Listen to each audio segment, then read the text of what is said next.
محمد وعلى آل سيدنا محمد كما صليت على إبراهيم وعلى آل إبراهيم في العالمين إنك حميد مجيد. أعوذ بالله من الشيطان الرجيم. بسم الله الرحمن الرحيم. قال نكروا لها عرشها ننظر أتهتدي أم تكون من الذين لا يهتدون. فلما جاءت قيل أهكذا عرشك قالت كأنه هو وأوتينا العلم من قبلها وكنا مسلمين. وصدها ما كانت تعبد من دون الله إنها كانت من قوم كافرين. قيل لها ادخل الصرح فلما رأته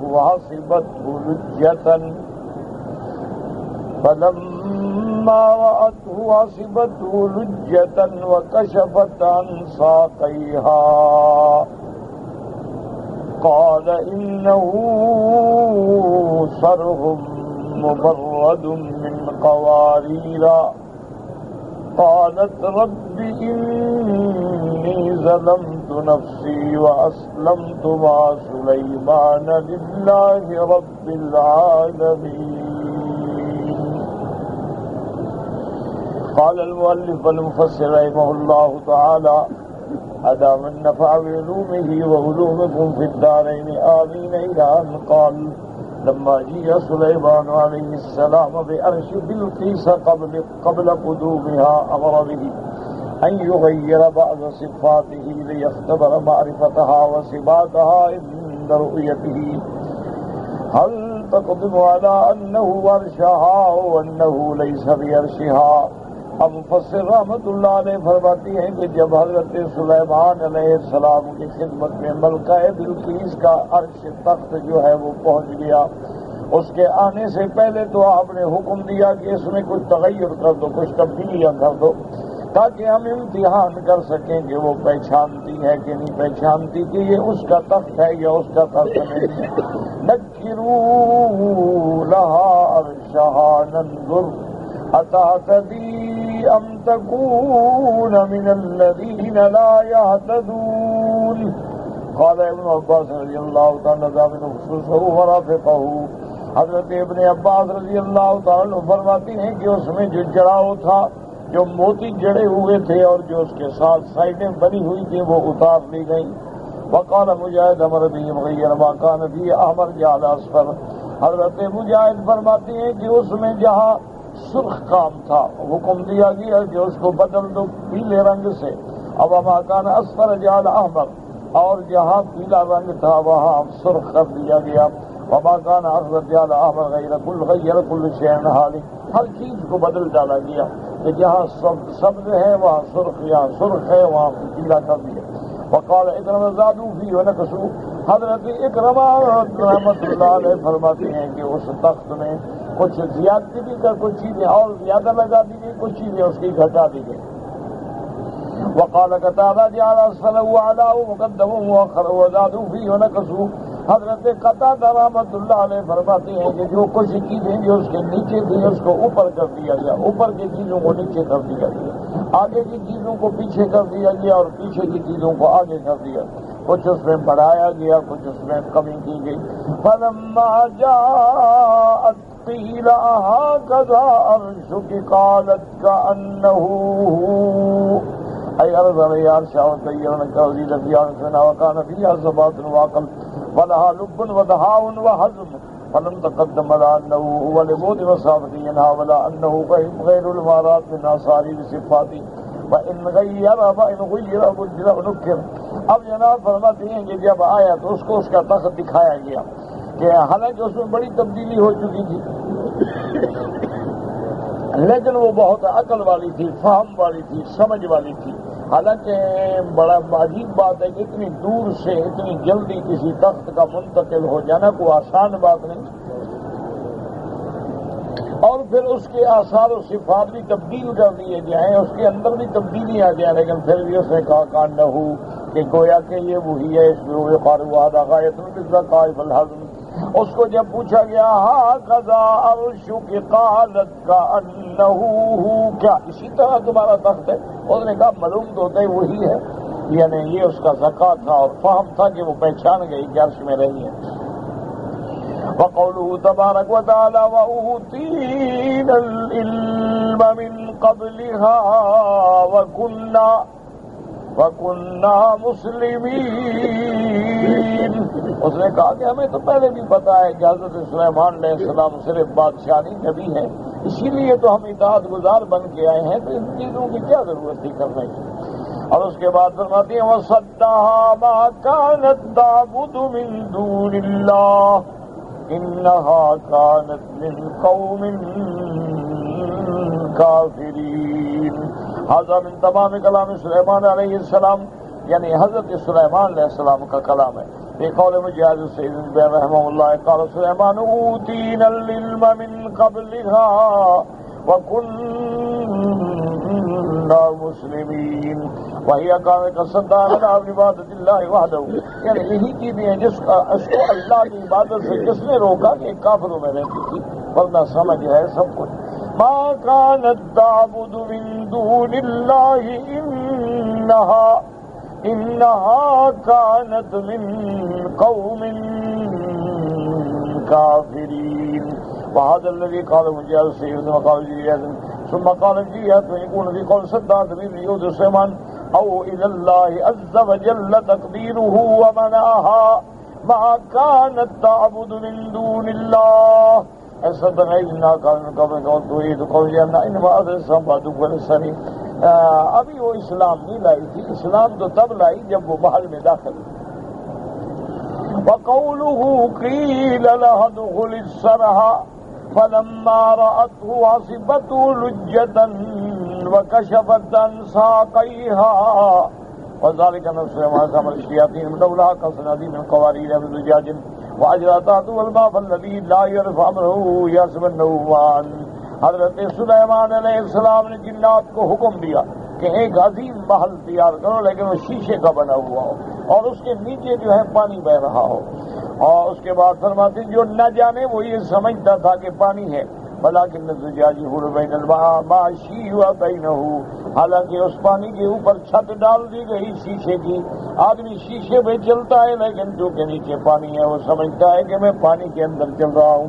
واختلفوا في السبب الذي دعا سلیمان علیہ السلام الى اتخاذه۔ اب مفسر رحمۃ اللہ علیہ فرماتی ہیں کہ اس میں اختلاف ہے کہ حضرت سلیمان علیہ السلام نے اتنا بڑا محل کیوں بنوایا، اتنا بڑا حوض کیوں بنوایا گیا، اس کی چھتیں شیشے کی کیوں ڈالی گئی۔ وقیل انه لما عظم العظم وجاء استفاء على نفسه ذکر له جمالها وحسنها ولكن في ساقيها حلب عظيم وخلقت منها كمؤخر الدابة۔ اب بعض لوگوں نے تو کہا ہے کہ حضرت سلیمان علیہ السلام نے شادی کا ارادہ کیا تھا کہ میں اس ملکہ سے شادی کر لوں، اور یہ بھی کہا گیا کہ بڑی وہ خوبصورت ہے، جمال ہے، لیکن اس کے پاؤں میں نقص ہے، تو اس کے پاؤں کا پچھلا حصہ جو ہے ایسے ہے جیسے جانور کا پاؤں ہوتا ہے۔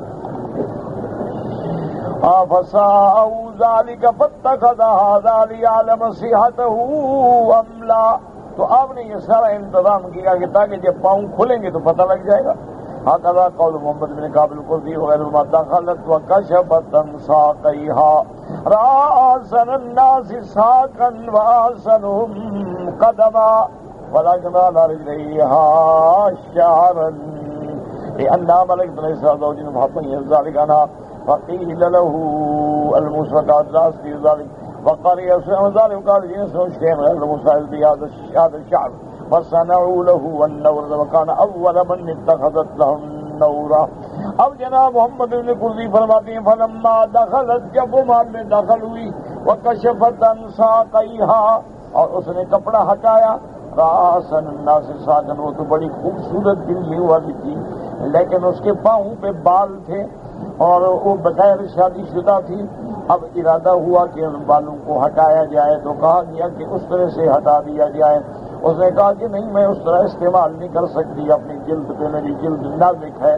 تو انہوں نے کہا کہ جنوں کو حکم دیا تو انہوں نے یہ پاؤڈر بنایا چونے سے کہ اس کے لگانے سے بال جو ہے خود بخود گر جائیں. تو کہتے ہیں کہ سب سے پہلے یہ یعنی بال صفا پاؤڈر جو ہے اس کے لیے تیار کیا گیا تھا. قابل بعض مجال قوم قابل کو دی اس لیے وجہ وغیرہ, لیکن ساری روایات جھوٹی ہیں, اس میں کوئی حقیقت نہیں ہے. یہ بات دماغ میں رکھیں, سب یہودیوں کی سازش ہے. وقال محمد بن اسحاق یزید رومان ثم قال ادخل السرح ليريها هي من قوات من الملك وسلطان وعزم سلطان من البارات وحصبت لجة وكشفت ساقيها لا تشكن وان تخذه وقيل له انه صرح مبرد من قواریر. اور بعض علماء نے فرمایا کہ نہیں, مقصد یہ تھا کہ اتنا عالی شان محل بنائیں, شیشے کا محل اور نیچے پانی بہ رہے ہوں تاکہ اس کو پتہ لگے کہ تمہارا ملک کیا ہے اور سلیمان کا ملک کیا ہے, تمہارے محل کیا ہے اور سلیمان کا ملک کیا ہے. جب اس نے دیکھا تو سمجھا کہ پانی ہے, اس لیے اس نے اپنے پنڈلیوں سے کپڑا ہٹایا. اس کو کہا گیا کہ پانی نہیں بلکہ یہ تو شیشے کی چھت ہے. فلما وقت سلیمان الى عبادت اللہ وحدہ ہوا تبا بھی باشم من دون اللہ. اب جب حضرت سلیمان علیہ السلام سے ملاقات ہوئی تو حضرت سلیمان چونکہ پیغمبر ہیں, سب سے پہلے انہوں نے اس کو اللہ کی توحید کی دعوت دی کہ اللہ کو پہچانو. جیسے تمہیں یہاں پتہ نہیں لگا وہاں بھی تم دھوکہ کھا رہی ہو. سورج خدا ہو سکتا ہے جو ڈوب جاتا ہو, جو بادل آگے چھپ جاتا ہو وہ بھی خدا ہو سکتا ہے. تو حضرت سلیمان نے اس کو دعوت دی اور سمجھایا.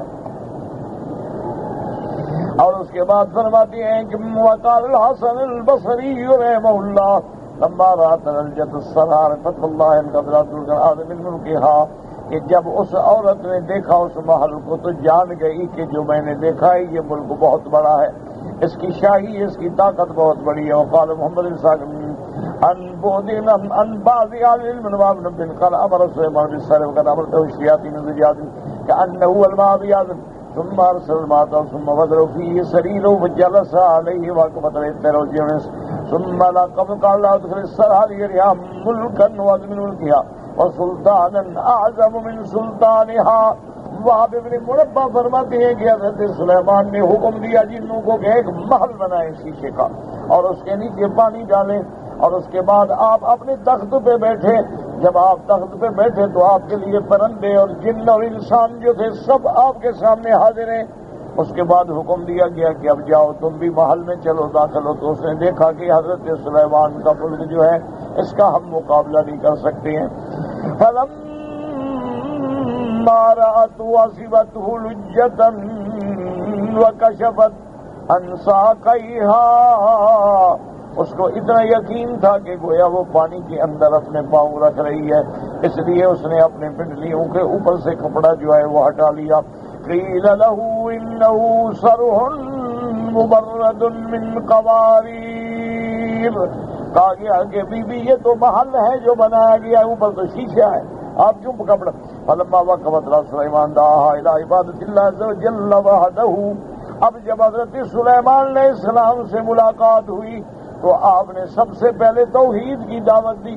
یہ شان پیغمبر ہوتا ہے کہ جب بھی بات ہو تو سب سے پہلے اللہ کی توحید کی دعوت.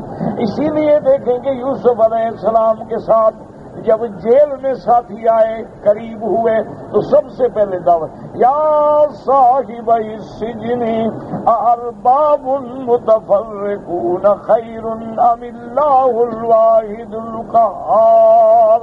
سب سے پہلے یوسف نے دعوت دی کہ میرے ساتھی ہو, یہ کیا ہے کہ 100 رب بنا رکھا ہے تم نے, یہ بھی خدا ہے یہ بھی خدا ہے یہ بھی خدا ہے, یہ ڈھیر لگا دیا خداؤں کا, ایک خدا بہتر ہے کہ یہ سینکڑوں خدا بہتر ہے. تو اللہ کے پیغمبر جب ہوں گے سب سے پہلے توحید کی دعوت.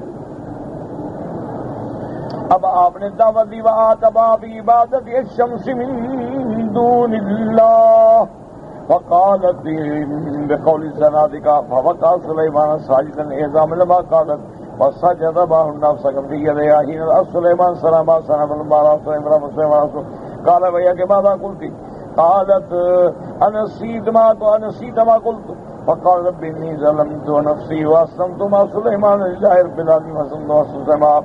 اب جناب فرماتی ہیں بھی بند الوکالت بقول الزنادقہ، اس نے جو زنادقہ کا قول تھا وہ کا فبکا سلیمان ساجدا اعظاما لما قالت، حضرت سلیمان سجدے میں گر گئے، لوگوں نے بھی سجدہ کیا، فسقط فی یدیہ حین رأى سلیمان سلام سنا، اور وہ بھی سجدے میں گر گئی۔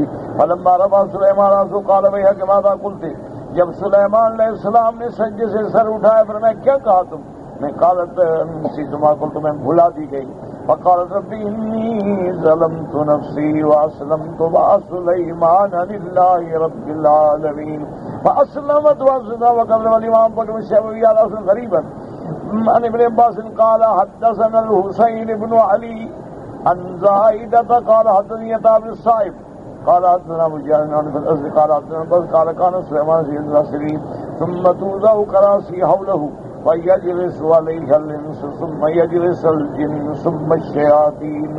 حضرت سلیمان علیہ السلام جب اپنے تخت پہ بیٹھتے تھے پھر آپ کے ارد گرد جو کرسیاں تھیں ان میں انسان بیٹھتے، پھر اس کے بعد جو ہے وہ جن بیٹھتے، پھر جنوں کے بعد جو ہے وہ شیاطین جو وہ بیٹھتے، ثم تأتي الريح، اس کے بعد ہوا آتی، فترفعهم، ہوا ان کے تخت کو اڑا کے لے جاتی، ثم تظلهم الطير، اور پرندے اوپر سایہ کر دیتے، ثم يغدون قدر ما يشتهي الراكب ان ينزل شهرا ورواهوا شهرا، یعنی دن کے پہلے حصے میں 1 مہینے کا سفر، دن کے دوسرے حصے میں 1 مہینے کا سفر۔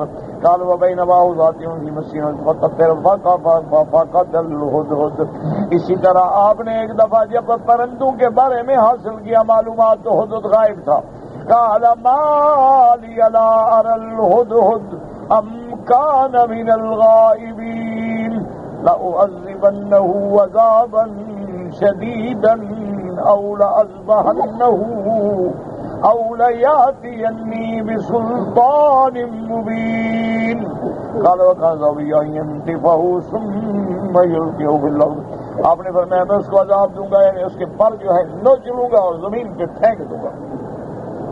فلا يمتنع من نمرة ولا من شيء من أبواب الأرض، چیونٹیاں اور کیڑے مکوڑے آ کے اس کو کھا جائیں گے۔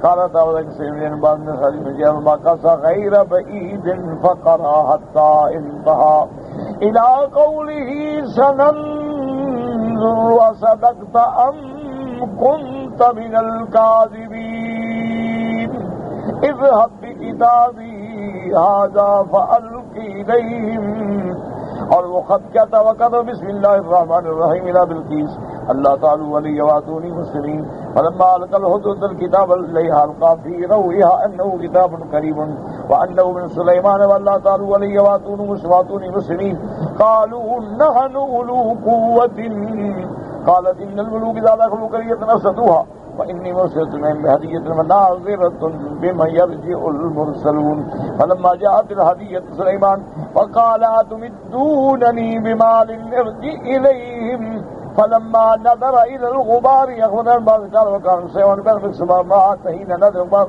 كما بيننا وبين الحيرة، یعنی اتنا فاصلہ تھا۔ وقالت مجاہدین فی الارض، تو انہوں نے بھی یہ سارا واقعہ اور سارا قصہ جو ہے بیان کیا ہے۔ تو بہرحال اکثر روایات جو ہے روایات اسرائیلیہ ہیں جن کا کوئی اعتبار نہیں، حقیقت وہ ہے جو اللہ نے قرآن میں بیان کی۔ اصل میں جیسے خلاصہ درس میں عرض کیا تھا کہ اللہ کے پیغمبر نے ہر کسی کو سمجھانے کے لیے جو ہے نا انداز الگ ہوتا ہے، ملکہ کو سمجھانا ہے۔ جیسے لکھتے ہیں کہ پرانے دور میں یہ اج شریف کا جو علاقہ ہے نا یہ بہت بڑا تاریخی مقام ہے، صدیوں سے اس کا نام ہے کتابوں میں تاریخوں میں۔ تو وہاں جب حضرت محبوب سبحانی رحمت اللہ علیہ تشریف لائے تو آپ سے پہلے حضرت جلال الدین بخاری رحمت اللہ علیہ جو تھے وہ شریف میں موجود تھے، اور بھی سینکڑوں اولیاء اللہ موجود تھے۔ تو حضرت محبوب نے آپ کی خدمت میں قاصد بھیجا کہ میں بڑا دور دراز کا سفر کر کے آیا ہوں، اور میرا بھی ارادہ ہے کہ میں آپ کے اس علاقے میں اس شہر میں رہ جاؤں، مجھے اجازت ہے، تاکہ ادب ہوتا ہے نا کہ جو بزرگ پہلے موجود ہے اس سے اجازت ہے۔ تو حضرت جلال الدین بخاری رحمت اللہ علیہ نے ان کو بہت سلام کہا میرے سلام کہیں، اور ان کی خدمت میں ایک پیالہ جو ہے دودھ کا بھرا ہوا بھیج دیا۔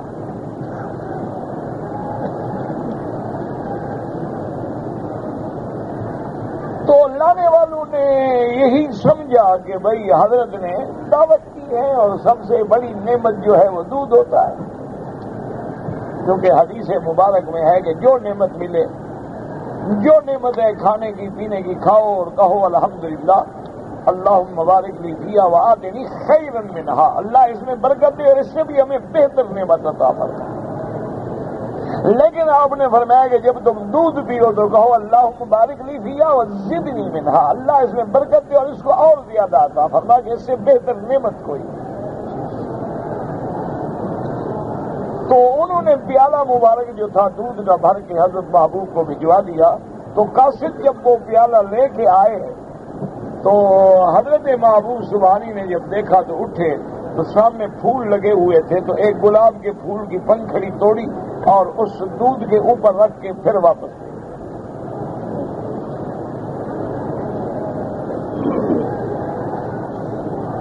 تو اب لانے والے لے جانے والے میری طرح کے تھے، وہ تو سمجھے نہیں کہ کیا مانا ہے، ادھر جاتے ہیں وہ دودھ بھیج دیتے ہیں، ادھر جاتے ہیں اوپر پھول رکھ کے پھر واپس بھیج دیتے ہیں، کیا پتہ نہیں کیا کر رہے ہیں بزرگ لوگ۔ وہ بھی بزرگ ہیں، وہ بھی بزرگ ہیں، اب بندہ بات بھی نہیں کر سکتا۔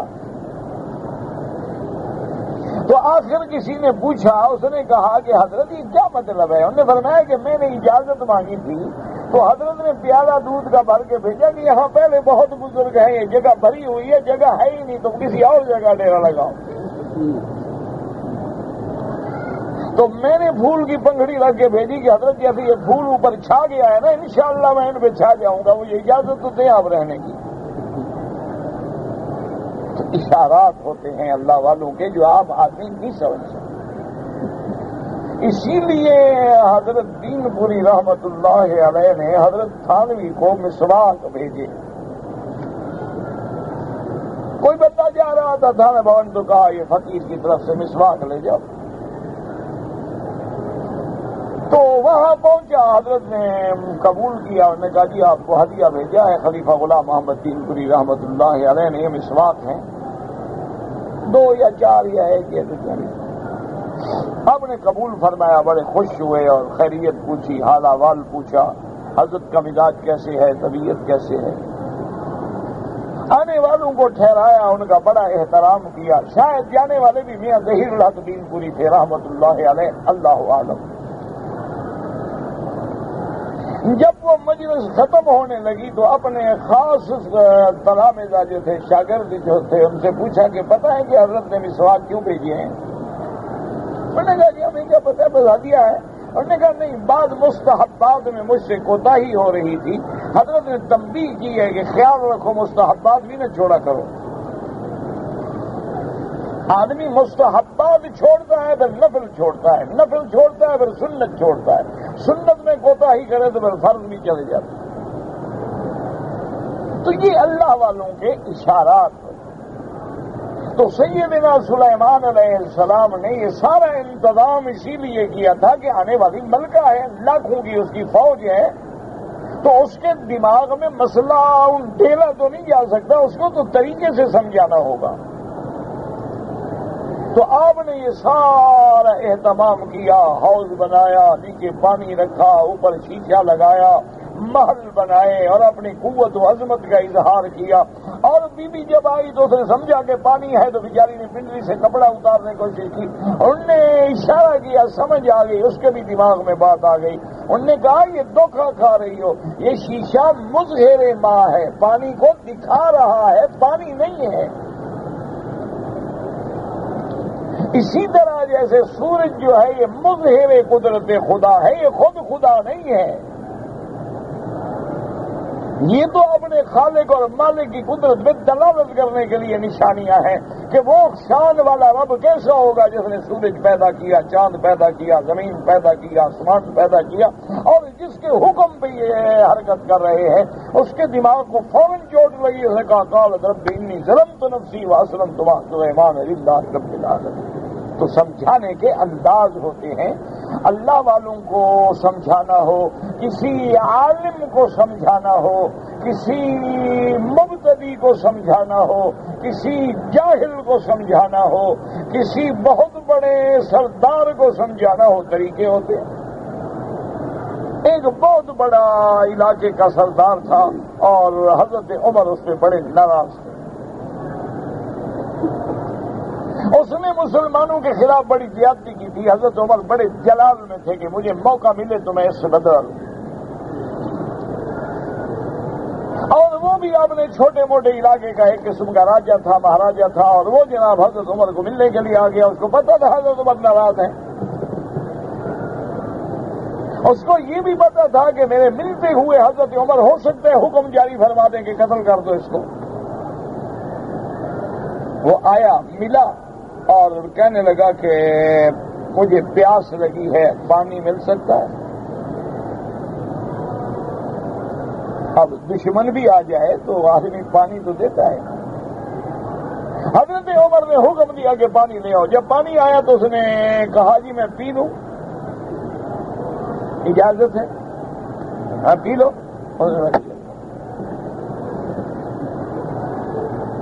حضرت عمر نے فرمایا کیا کر رہے ہیں؟ اس نے کہا آپ نے پانی پینے کی مجھے مہلت دی ہے، میں پانی نہیں پیتا، جب تک میں پانی نہ پیوں اس وقت تک تو آپ مجھے نہیں مار سکتے نا، آپ نے خود اجازت دی ہے۔ فرمایا کہ ہاں بات تو ٹھیک ہے، اجازت تو میں نے دے دی ہے اس کو۔ اس نے تو پوچھا ہے کہ پانی پی لوں؟ میں نے کہا ہاں پی لو۔ مانا یہ کہ جب تک وہ پانی نہ پیے تو مہلت مل گئی نا۔ اس نے کہا میں پیتا ہی نہیں۔ تو اس لیے ہر آدمی کی ہدایت کے لیے اسباب ہوتے ہیں، ذرائع ہوتے ہیں، اسی لیے حکم ہے کہ ادعو الی سبیل ربک بالحکمت والموعظۃ الحسنہ، کہ جب کسی کو دعوت دو تو دانائی کے ساتھ دعوت دو۔ جب کسی کو، اسی لیے میرے آقا نے رحمت دو عالم نے جب صحابہ کو بھیجا تو آپ نے فرمایا کہ حضرت ابی موسیٰ اشعری اور حضرت سیدنا معاذ رضوان اللہ علیہم کہ یسرا ولا تعسرا، جا تو رہے ہو لیکن ان کو دین کی آسان آسان باتیں بتانا، ابتدا میں مشکل میں نہ ڈال دینا۔ بشرا ولا تنفرا، ان کو جنت کی بشارتیں بتلانا، ڈرا نہ دینا کہ جہنم ہے اور ایسی بلا ہے اور ایسی بلا ہے اور ایسی بلا ہے۔ وہ تو پھر وہی مولوی والی بات ہو جائے گی نا۔ ایک مولوی بتا رہا تھا نا کہ پل صراط ہوگی، بال سے بریک ہوگی، تلوار سے تیز ہوگی۔ ایک میرے جیسا کوئی جٹ کھڑا ہو گیا، انہوں نے کہا مولوی صاحب سیدھی بات کرو کہ جنت میں جانے کا راستہ ہی نہیں ہے۔ جب بال سے بریک ہوگی، تلوار سے تیز ہوگی تو جائیں گے ہم کیسے؟ صاحب کہہ دو بھائی جنت کا راستہ ہے ہی نہیں، السلام علیکم، اللہ نے بند کر دیا۔ تو اس لیے ہمیشہ یاد رکھیں کہ ہر کسی کو سمجھانے کے لیے طریقے ہوتے ہیں، انداز ہوتے ہیں۔ سیدنا حسن اور حسین رضی اللہ تعالی عنہما، اب ایک جگہ دونوں بھائی تھے، اور خدا کی شان یہ ہے کہ صحابہ کہتے ہیں کہ اللہ نے ان دونوں بھائیوں کو، سیدنا حسن اور حسین کو، ایسا جمال دیا تھا کہ دونوں بھائی اگر اکٹھے کھڑے ہوں تو تصویر بن جاتی تھی محمد رسول اللہ صلی اللہ علیہ وسلم۔ خدا کی شان ہے کہ حضرت حسن کا اوپر کا حصہ اور حضرت حسین کا حصہ بالکل عین تصویر تھی محمد مصطفیٰ۔ جب دونوں اکٹھے کھڑے ہو جاتے تو بالکل حضور پاک کی صورت نظر آئے، اور کیسے نظر نہ آیا اگر حضور کی اولاد ہے۔ اسی لیے بی بی عائشہ صدیقہ رضی اللہ تعالیٰ عنہ فرماتی ہیں کہ خدا کی قسم ہے میرے دل میں جتنا سیدہ فاطمہ الزہرا رضی اللہ تعالیٰ عنہا کا احترام اور محبت ہے، اور کسی سے مجھے محبت نہیں تھی، کیونکہ فی ہدیہا و مشیہا و سکوتہا و قیامہا و دلہا، کہ بی بی فاطمہ کا اٹھنا، بیٹھنا، بولنا، ہنسنا مسکرانا، تبسم فرمانا، کلام فرمانا، بالکل تصویر تھی محمد رسول اللہ صلی اللہ علیہ وسلم. اور کیوں نہ ہو بضعۃ من رسول اللہ، حضور کا جگر گوشہ ہے سیدہ فاطمہ الزہرا، حضور کی بیٹی ہے، حضور کی شکل کیسے نہ ہو. بطن ہو سیدہ خدیجہ کا اور صلب ہو محمد مصطفیٰ کا، تو لازمی بات ہے کہ سیدہ فاطمہ کا کیا جمال ہوگا اور کیا کمال ہوگا. تو حضرت سیدنا حسن حسین رضی اللہ عنہما نے دیکھا کہ ایک بوڑھا آدمی ہے، بزرگ ہے، وضو کر رہا ہے لیکن بیچارے کو وضو کرنا نہیں آتا. جیسے ہمارے لوگ کرتے ہیں، جلدی جلدی کر لیا، پانی نہ پہنچایا، خیال نہ کیا، پاؤں کی انگلیوں کا خیال نہ کیا، بس ایسے پانی بہا دیا. تو انہوں نے کہا یہ تو بیچارہ بوڑھا آدمی، اس کو وضو نہیں آتا، یہ وضو نہیں ہوگا، نماز نہیں ہوگی. اب ہے بزرگ آدمی ہے اور اس کو ہم جا کے کیسے کہیں کہ بھئی تم وضو نہیں جانتے، غلط کر رہے ہو. تو دونوں بھائیوں نے مشورہ کیا، انہوں نے کہا کہ اس کو طریقے سے سمجھاتے ہیں. آ گئے، السلام علیکم، کیا حال ہے بزرگوں، خیریت ہے، مزاج سے ہیں؟ انہوں نے کہا جی بالکل اللہ کا شکر ہے. اس نے کہا ہم دو بھائی ہیں. اس نے کہا تو نظر آ رہا ہے، صورت سے بھی نظر آ رہا ہے، شکل سے بھی. اس نے کہا میرے بھائی کا دعویٰ ہے کہ میں وضو اچھا کرتا ہوں اور میں کہتا ہوں کہ نہیں، میں وضو اچھا.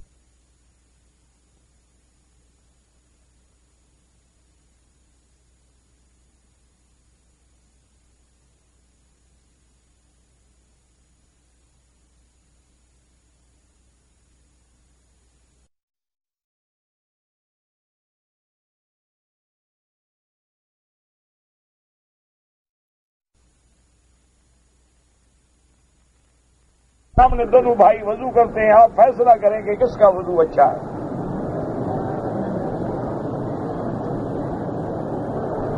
دین اس طرح سمجھایا جاتا ہے، دین ایسے نہیں سمجھایا جاتا کہ جو مخالف ہو آتے ہوئے کہہ دو تم کافر، تمہاری نماز نہیں ہوتی، تمہارا امام ایسا، تم ایسے فلاں ہے. تو کیا سمجھے گا تو اور بغض بڑھے گا، سمجھے گا تو مٹی بھی نہیں. حضرت حسین نے وضو کیا، حضرت حسن نے وضو کیا. فرمایا کہ اب بزرگوں فیصلہ کرو. بزرگ رونے لگے، انہوں نے کہا بیٹا تم دونوں کا وضو ٹھیک ہے، وضو میرا غلط ہے. شکر ہے میں سمجھ گیا. بس تو سمجھانے کے انداز ہوتے ہیں. اللہ کے نبی بلند ہوتے ہیں، اللہ کے نبی پاک ہوتے ہیں، ان کی شان سے بلند ہے کہ وہ عورتوں کی بندلیاں دیکھیں اور ان کے لیے محل بنائے. نعوذ باللہ ثم نعوذ باللہ. اب آپ دیکھ لیں کہ میرے آقا رحمت دو عالم کی سب سے محبوب ترین بیوی جو ہے وہ سیدہ عائشہ ہے. لیکن بی بی عائشہ بتائیں کیا فرماتی، کہتی واللہ ما رأى منی وما رأیت منہ، کہ مجھے اللہ کی قسم ہے کبھی محمد مصطفیٰ نے میرے بدن پہ نظر ہی نہیں ڈالی اور نہ میں نے آپ کے بدن پہ نظر ڈالی. حالانکہ میاں بیوی کو بدن دیکھنا کو منع تو نہیں ہے، حلال ہے، بیوی ہے اس کی، لیکن مقام رسالت اتنا بلند ہے کہ بس بیوی ہے، حق ادا کر دیا، حقوق ادا ہو گئے. شرعاً انسان کے اللہ تبارک و تعالیٰ نے جو نفس میں خواہشات رکھی ہیں وہ پوری ہو گئی. یہ کیا بات ہے کہ آدمی بدن دیکھے اور پتہ نہیں کیا کیا. فرمایا واللہ ما رأى، حضور نے کبھی میرے بدن پہ نظر ہی نہیں ڈالی. یہ مقام نبوت و رسالت. یہ تو حیوانوں کا کام ہے نا، جو کچھ آج آپ پڑھ رہے ہیں یا آپ دیکھ رہے ہیں، انسانوں کا کام تھوڑا ہے. یہ تو حیوان ہوتے ہیں، یہ تو حیوان ہے نا. جیسے کتے کو شرم نہیں ہوتی، گدھا کو شرم نہیں ہوتی، جانور کو شرم نہیں ہوتی، سڑک پہ کھڑا ہے. اسی طرح آج انسان ہیں، پارکوں میں ہیں، کلبوں میں ہیں، بیچ پہ ہیں، سمندر کے کناروں پہ ہیں اور ویلنٹائن ڈے منا رہے ہیں، نیو ایئر نائٹ منا رہے ہیں اور دنیا کی بے حیائیاں ہو رہی ہیں. یہ انسانوں کا کام نہیں، یہ تو کتوں کا کام ہے، یہ تو جانوروں کا کام ہے. انسان کو تو اللہ نے حیا دیا ہے، انسان کو اللہ نے شرم دیا ہے، انسان کو اللہ نے پردہ دیا ہے. انسان کے لیے تو اللہ تبارک و تعالیٰ نے ایک ایسا نظام معین فرمایا ہے، اور اللہ نے عورت کو تو ملکہ بنایا ہے۔ عورت تو اتنی قیمتی جوہر ہے کہ اس کو جتنا چھپا کے رکھو گے اللہ اور اس کو زیادہ عزت دیں گے، اور جب آپ اس کو اوپن ایئر تھیٹر بنا دیں گے، چلتی پھرتی ہوئی لاش ہے، ہر کوئی دیکھے اور فائدہ اٹھائے، پھر وہ عورت نہیں رہتی، وہ چلتی پھرتی ہوئی گندی لاش ہوتی ہے، بدبودار۔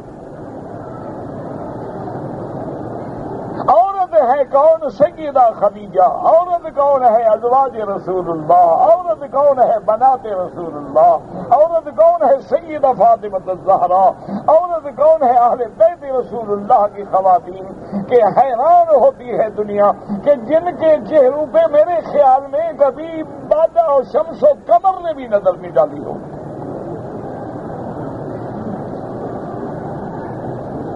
اللہ تبارک و تعالیٰ نے ایسی شان دی ہے، ایسی عظمت دی ہے کہ آج بھی قیامت تک ان کی تاریخ، ان کی عفت، ان کی عصمت، ان کے حیا پہ کتابیں لکھی جاتی ہیں، اور اسی لیے اللہ نے وہ شان بخشا ہے کہ آج بھی اگر کوئی نام لے گا تو کہے گا سیدہ خدیجہ رضی اللہ تعالی عنہا، سیدہ عائشہ رضی اللہ تعالی عنہا۔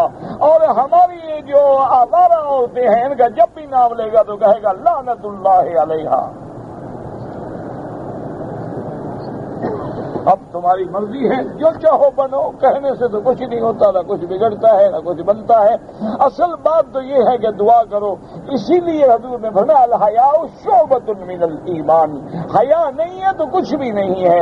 آپ نے فرمایا اذا لم تستحی فاصنع ما شئت، جب تیری آنکھوں میں حیا نہ رہے جو عرضی آئے جاؤ کرو، خلاص۔ جب حیا ہی باقی نہیں تو باقی کیا رہ گیا؟ آج تو ہم اس معاشرے میں اتنا ہم گر گئے ہیں کہ باپ موجود ہے، بھائی موجود ہے، بیٹیاں موجود ہیں، بیوی موجود ہے، بہنیں موجود ہیں، سارا گھرانہ اکٹھے بیٹھ کے فلم دیکھ رہا ہے۔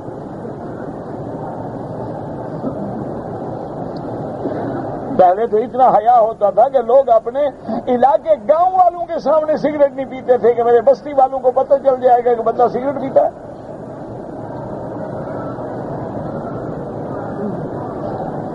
لیکن آج یعنی آپ اندازہ فرمائیں کہ ہمارے دل و دماغ سے اللہ نے وہ حیا اٹھا لیا ہے، ختم ہو گئی ہے وہ بات۔ اب وہ قصے ہیں، کہانیاں ہیں، ہم پڑھتے ہیں کہ بی بی فاطمہ الزہرا نے حضرت علی رضی اللہ تعالی عنہ سے فرمایا کہ علی میرا جنازہ رات میں پڑھ کے مجھے فوراً دفن کر دینا۔ اس نے کہا یا بنت رسول اللہ کیا بات ہے، سارا مدینہ تیرے جنازے میں آئے گا؟ انہوں نے کہا میں نہیں چاہتی، میرے بدن پہ میری زندگی میں الحمدللہ اللہ نے مجھے محفوظ رکھا ہے، میں چاہتی ہوں مرنے کے بعد بھی لوگوں کی نظریں میری وجود پہ نہ پڑے۔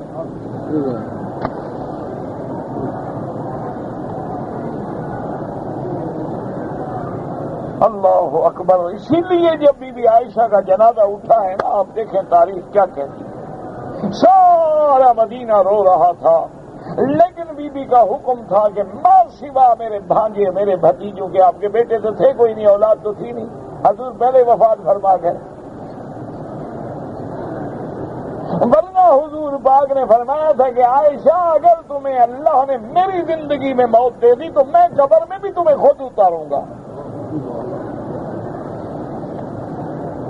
لیکن بی بی نے وصیت کر دی تھی کہ خبردار کوئی بھی میرے جنازے کو ہاتھ نہ لگائے، میری میت کو ہاتھ نہ لگائے، ماں سوا ان خواتین کے آپ کی بہن ہیں اور آپ کے بھانجے ہیں، آپ کے بھتیجے ہیں، قاسم بن محمد بن ابی بکر ہیں، زبیر ہیں، اسی طرح عروۃ بن زبیر ہیں، یا بھانجے ہیں یا بھتیجے ہیں، اور فرمایا کہ مجھے جنت البقیع الغرقد میں دفن کر دینا، میں باقی ازواج کے ساتھ دفن ہونا چاہتی ہوں، اور یہ جگہ خدا کی قدرت ہے اسی طرح خالی رہے گی تاکہ حضرت عیسیٰ ابن مریم آ کے دفن ہو روضہ محمد مصطفیٰ صلی اللہ علیہ وسلم۔ بس دعا کریں۔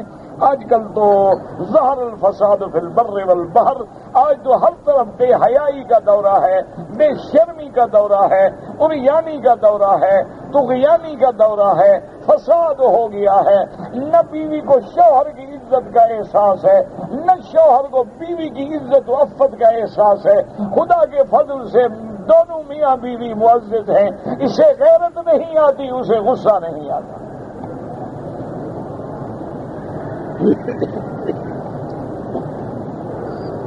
بس دعا کریں اللہ رحمت کر دے، اللہ حال پتلا ہے بہرحال. تھا حج پہ اس نے طواف زیارت نہیں کیا تو حج ہی نہیں ہوا. اب جرمانہ یہ ہے کہ واپس آئے عمرے پہ، عمرہ بھی کرے، طواف زیارت بھی قضا کرے، اور ایک بدنہ یعنی ایک گائے یا ایک اونٹ بھی ذبح کرے.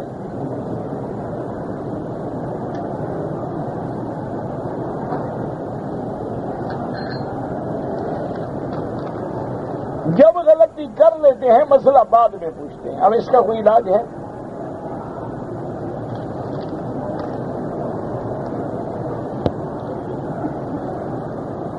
بہرحال جناب آپ نے جو خواب دیکھا ہے، مجھے خوابوں کا پتہ نہیں لگتا. کسی اور بزرگ سے تعبیر پوچھیں جس کو خوابوں کی تعبیر کا پتہ ہو، مجھے نہیں پتہ لگتا. احرام کی حالت میں عورت اپنی بڑی لمبی چادر کو ایسے آگے کھینچ کے گرا دے کہ پردہ بھی رہے اور چہرے کو بھی نہ لگے.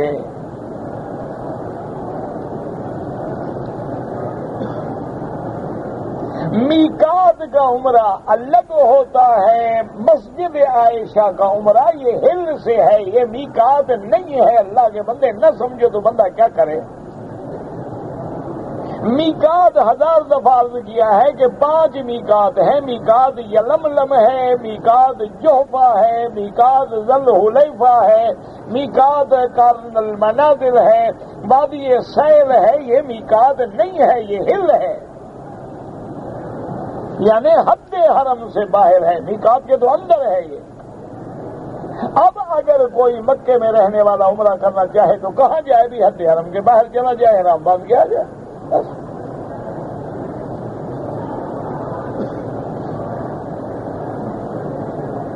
کہتے ہیں جی کہ اگر آدمی بیٹھ کے نفل پڑھے تو اجر القائم نصف اجر القائم، کہ بیٹھ کے نماز پڑھنے والوں کو آدھا ثواب ملتا ہے کھڑے ہو کے پڑھنے کے برابر.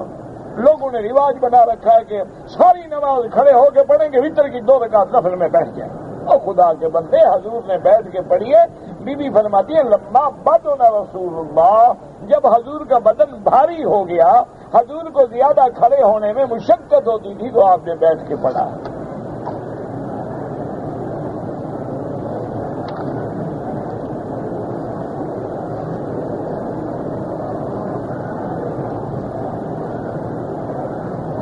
ہاں تو یہ تو آپ نے خود نہیں سمجھا ہے نا.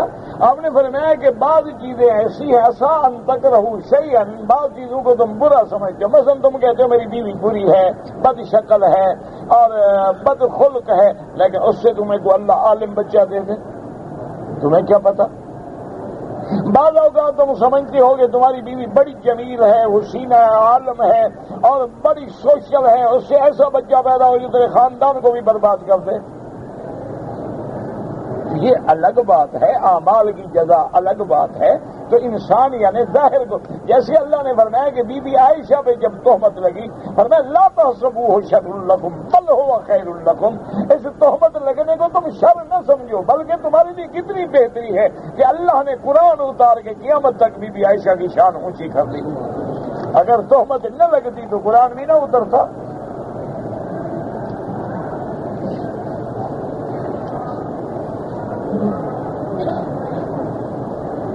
اگر آدمی نے بے گناہوں کو قتل کیا ہے اس کا حل یہ ہے کہ ان کے جو وارث ہیں نا ان کو راضی کرو اور دیت ادا کرو. اگر نہیں ہے تو بس اللہ کے آگے روتے رہو، توبہ کرتے رہو. وہ کریم ہے، وہ قادر ہے، وہ چاہے تو 100 کے قاتل کو بھی بخش دے.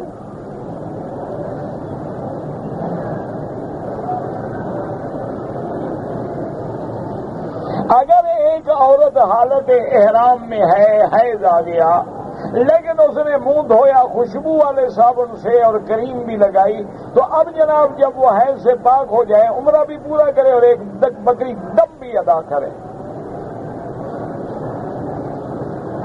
ہم ہے حیض کے ساتھ ہے، کریم لگانا نہیں بھولی بیچاری ہے نا. ماشاء اللہ کتنا خیال ہے اس کو. تو بلکہ یہ چاہیے تھا کہ فیشل کرواتی باقاعدہ چہرے کا. انا للہ، یہ حج پڑھنے آتی ہیں، عمرہ کرنے آتی ہیں، میک اپ سنگار کے لیے آتی ہیں، تو ان کو بیوٹی پارلر میں جانا چاہیے، مکے مدینے کے کام ہے۔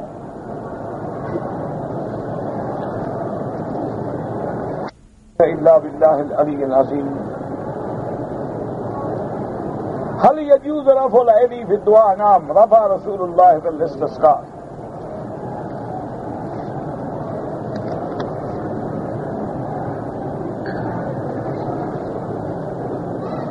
نماز پڑھتے ہوئے دل میں غلط خیال آتے ہیں، کوئی بات نہیں، خود نہ لایا کرو، جو آتے ہیں کوئی حرج نہیں۔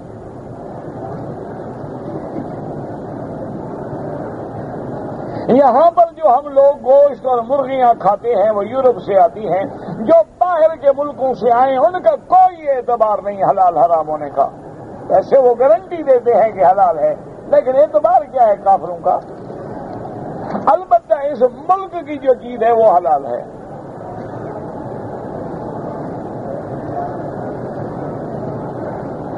لیکن دشمن بڑا سمجھدار ہے حضرت، باہر کا گوشت جو آتا ہے وہ آپ کو ملے گا 8 ریال کلو، اور یہاں جو ملے گا وہ ملے گا 25 ریال کلو، تو کون 25 ریال بھرتا ہے؟ اس لیے کون حلال حرام دیکھے گا؟ سب سستا رگڑے گا، کھائے گا خلاص۔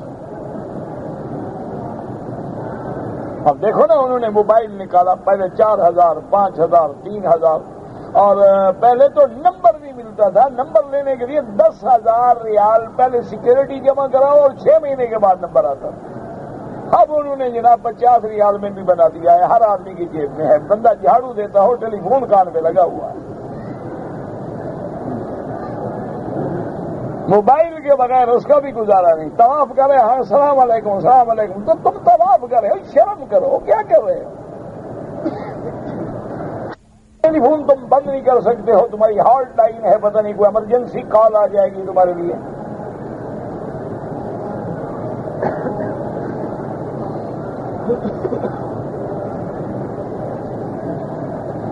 لعنت مسلط کی ہے نا جی، حرم میں کھڑے ہو نماز پڑھے ہوئے درگاہ نہ لگا ہوا ہے، روضہ رسول اللہ میں یعنی ریاض الجنہ میں بیٹھے ہیں اور موبائل ٹیلی فون کے گانے لگے ہوئے۔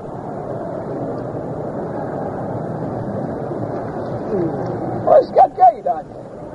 ہر جگہ دھر رگڑا ہے نا، اس کو پتا ہے اسلام تو ہے نہیں ہے، ان کو پتا ہے کہ ان کی طاقت ہے خدا، خدا ان سے ناراض ہے، جتنا مار سکتے رگڑو ان کو۔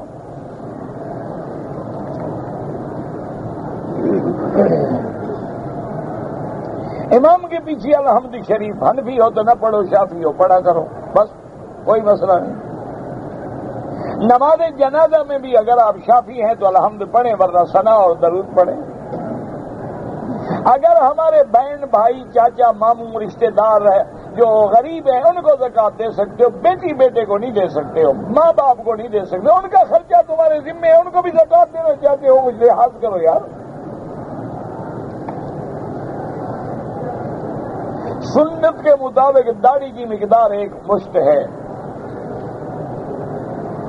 غیر عورتوں پہ نظر نہ پڑے، اس کا علاج بتائیں۔ جب قرآن پر عمل نہیں تو میرا علاج کیا کرے گا؟ اللہ کا حکم ہے کہ نظریں نیچے کر لو، بس یہی علاج ہے۔ قل للمؤمنین یغضوا من ابصارہم، اللہ نے فرمایا ایمان والوں سے کہہ دو کہ اگر کوئی غیر محرم عورت آئے تو نظر جھکا لو، بس نظر بر قدم۔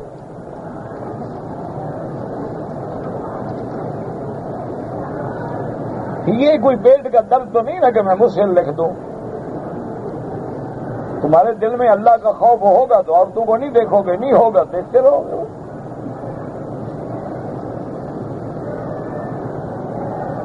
نماز کے دوران میں اور طواف میں عورتیں گزرتی رہیں، جب تمہاری توجہ ادھر نہ ہو، تم توجہ اپنے اللہ کی طرف رکھو، لاکھ دفعہ گزرتی رہیں، ہمیں کیا ہے؟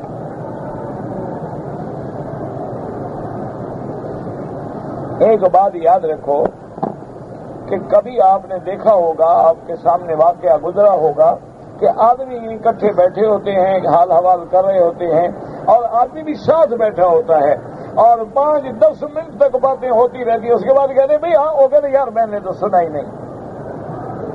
اللہ کے بندے ساتھ بیٹھے یار میں کسی اور فکر میں لگا ہوا تھا، تو جب تیرا فکر اللہ کی طرف نہیں لگے گا تو عورتیں نظر آئیں گی۔ جب اللہ کی طرف جڑ جائے گا لاکھ دفعہ گزر جائیں کچھ بھی نہیں ہوتا.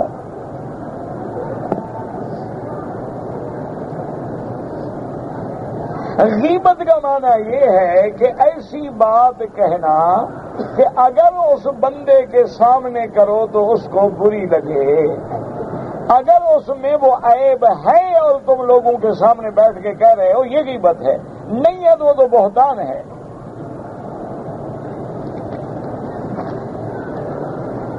صدقہ فطر بھی مسکینوں کو دینا ہے، غریبوں کو دینا ہے.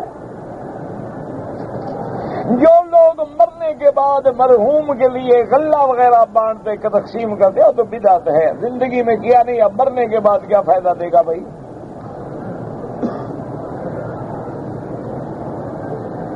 اگر حجر اسود کو بوسہ دینے کا موقع نہ ملے تو کوئی بات نہیں، سنت ہے، نہ ملے اشارہ کرو بس السلام علیکم.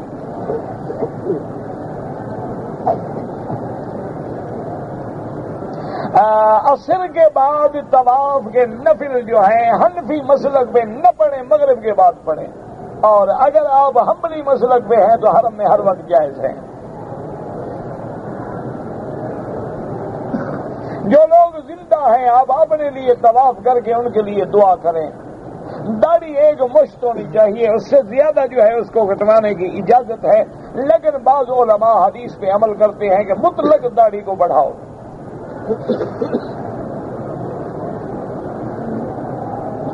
پاکستان میں سب سے پہلے زیارتوں کے بارے میں پوچھا جاتا ہے. مجھے کیا پتا کیا زیارتوں کے بارے میں عادت جو ہے لوگوں کی، وہاں بھی تو زیارتیں کرتے رہتے ہیں. یہ کون پوچھے کہ عمرہ بھی کیا تھا کہ زیارتوں پہ رہے ہو؟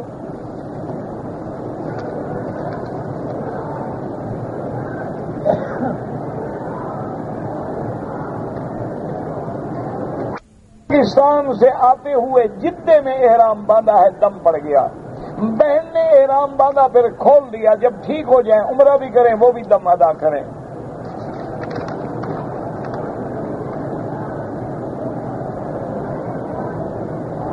ہم مدینے منورہ گئے تھے اور وہاں سے بغیر احرام کے آ گئے تو فوراً عمرہ کر لیں، دم سے بچ جائیں گے، ورنہ دم بھی ادا کرنی ہوگی.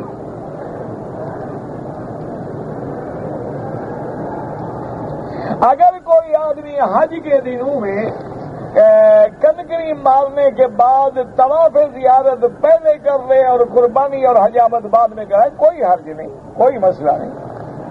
لیکن کیا نہ کرو اسی طرح جیسے حضور نے فرمایا ہے کہ پہلے آپ نے آ کے کنکری ماری، کنکری کے بعد آپ نے قربانی فرمائی، پھر حلق فرمایا، پھر طواف پہ تشریف لایا. ماہواری کی حالت میں یا نفاس کی حالت میں عورتوں کو نماز معاف ہے لیکن روزہ معاف نہیں ہوتا. احرام کی حالت میں سگریٹ پی سکتے ہیں، بالکل ڈبل حرام ہو جائے گا. حرام تو پہلے تھی نا، احرام کی وجہ سے ڈبل حرام ہو گئی.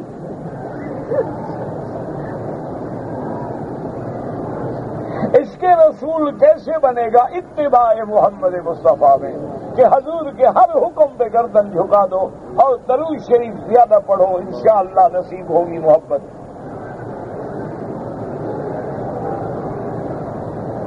ایک آدمی مسجد عائشہ سے عمرہ کرنے گیا، وہاں غسل کر کے آ گیا، طواف بھی نہیں کیا، حلق کروا لیا. کون سے اٹھنانیہ عمرہ ہے کوئی بھائی؟ عمرہ ہوا ہی نہیں، کیا عمرہ کیا؟ پہلے نیت کرے، آ کے طواف کرے، صفا مروا دوڑے، بعد میں حلق میں کرائے. یہ تو نہیں کہ صرف غسل کر کے آ جاؤ، طواف بھی نہ کرو، حلق کرا لو، عمرہ ہو گیا. کل شریف جائز ہیں، بالکل بدعت ہیں، ناجائز ہیں.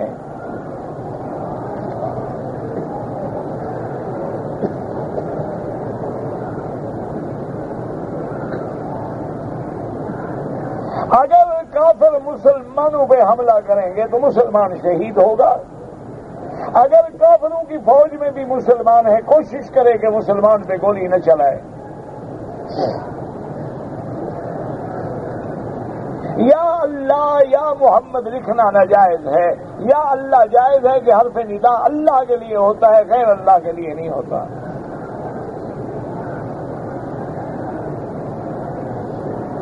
اپنے بھائی کو زکات دے سکتے ہیں، چاچے کو زکات دے سکتے ہیں، ماں باپ بیٹے بیٹی کو نہیں دے سکتے۔ وفات ہونے کے بعد اپنی چاچی سے شادی کر سکتا ہے، کر سکتا ہے۔ چاچی تو تب تھی کہ چاچے کی بیوی تھی، جب چاچا ہی مر گیا تو وہ کیسی چاچی رہی؟ اگر کوئی حنفی مسلک کا آدمی کسی اہل حدیث کے پیچھے نماز پڑھے یا ان لوگوں کے پیچھے جو تقلید ائمہ نہیں کرتے، نماز جائز ہے، سب مسلمان ہیں، کوئی ایسی بات نہیں۔ یہ تو فروعی مسائل میں اختلاف ہے، لوگوں نے جنگ بنا دی ہے۔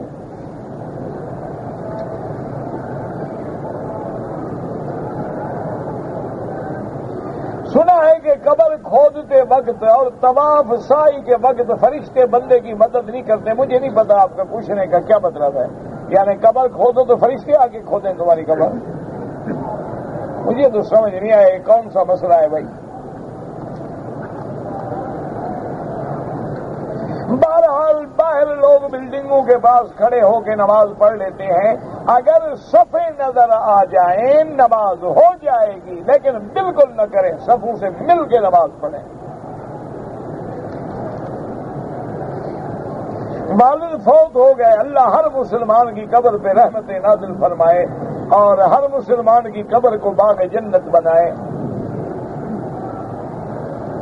ہمارا ایک دوست مکے میں تھے، فوت ہو گئے، اللہم اغفر لجمیع المسلمین والمسلمات۔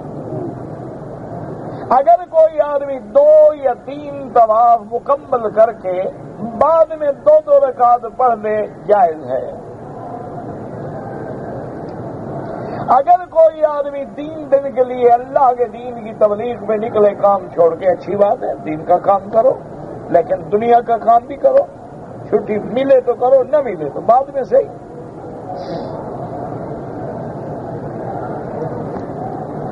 کہتے جی کہ مسجد خیف جو ہے مینا میں، وہاں 70 انبیاء دفن ہیں، اللہ عالم، روایات ہیں لیکن کوئی صحیح حدیث نہیں ملتی۔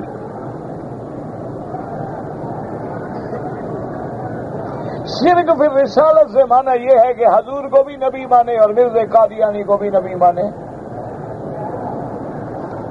حضور خاتم النبیین ہے اور کسی کو رسالت میں شریک کر رہا ہے نا۔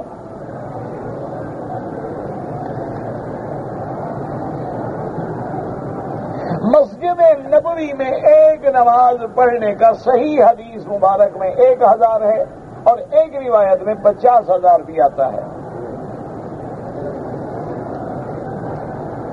غار ہرا میں جا کے 2 رکعت پڑھنا کوئی ضروری نہیں۔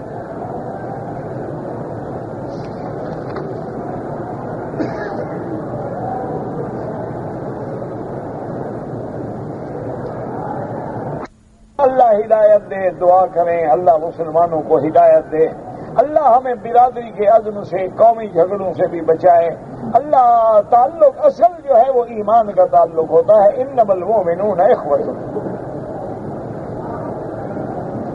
اگر باپ میرا فوت ہو جائے، اس کے لیے 2 رکعت نفل پڑھ کے دعا کروں، ثواب انشاءاللہ نفلی عبادات کا ثواب ملے گا۔ کافر کا بچہ فوت ہو جائے، وہ اگر بالغ ہونے سے پہلے فوت ہو گیا تو انشاءاللہ اللہ اس کو بھی عذاب نہیں دیں گے۔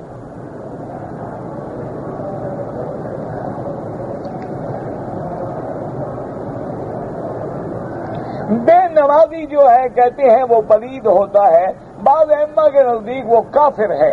امام احمد ابن حنبل رحمۃ اللہ علیہ، شیخ الاسلام ابن تیمیہ رحمہ اللہ، شیخ الاسلام ابن القیم رحمہ اللہ اور بڑے بڑے علماء نے لکھا ہے کہ ایک نماز جان بوجھ کے چھوڑنے والا بندہ کافر ہو جاتا ہے، اگر مر جائے اس کا جنازہ بھی نہ پڑھو، مسلمانوں کے قبرستان میں دفن بھی نہ کرو۔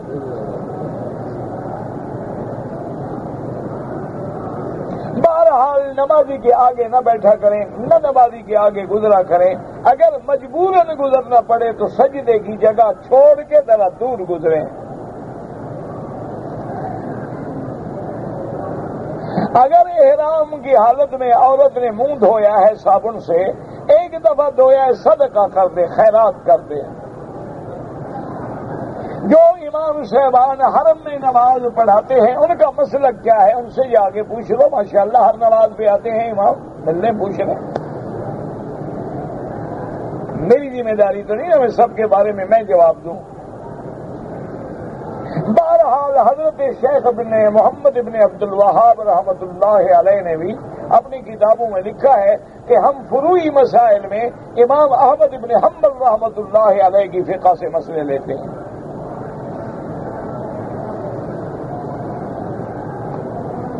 اگر ایک آدمی نے عمرہ کیا ہے، عمرہ کرنے کے بعد سر پہ استرا پھروا دیا، اب 8 دن کے بعد عمرہ کیا ہے، کیا کرے؟ پھر بھی استرا پھروائے گا چاہے بال ہوں یا بال نہ ہوں. نماز پڑھنے کی حالت میں افضل یہ ہے کہ سجدے سجدے سجدے سجدے سجدے سجدے سجدے سجدے سجدے سجدے سجدے سجدے سجدے